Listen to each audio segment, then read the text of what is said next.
So we had a market bloodbath on Friday after the stronger than expected NFP figures.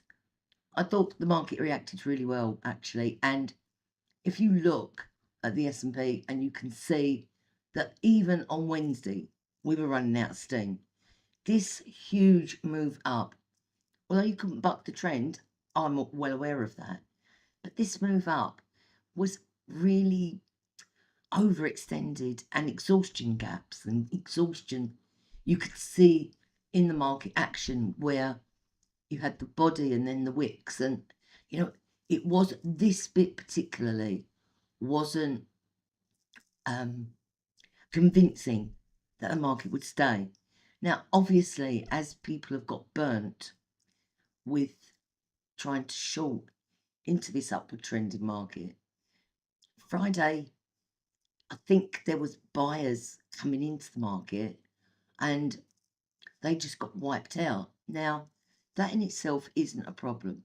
What is the problem is if you want to carry on buying dips, where do you stop? So if we take a look about where the correction should occur, we've hit already, well, at Friday and this morning, we've hit the 23.6 fib level.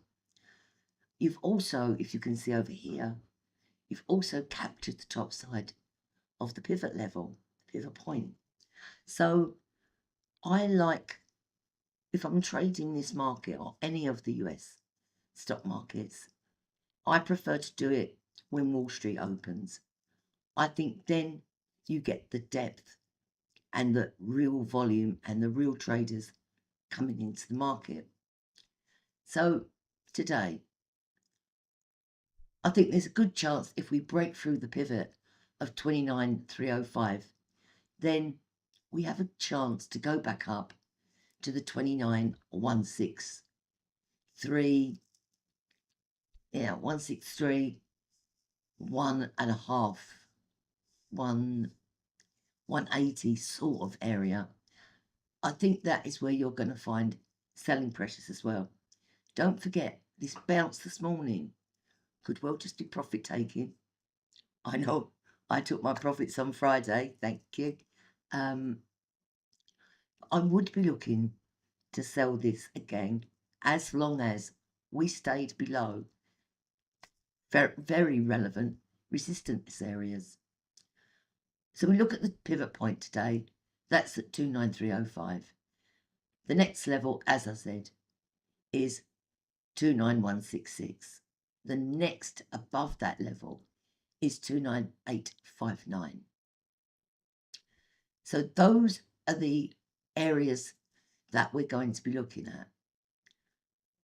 I don't think it's got enough in it at the moment to break above that 29859 region.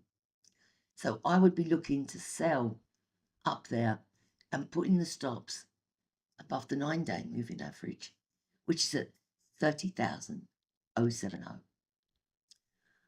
Okay, my name's Carol Harmer from Charmer Trading. Hope you have a good week.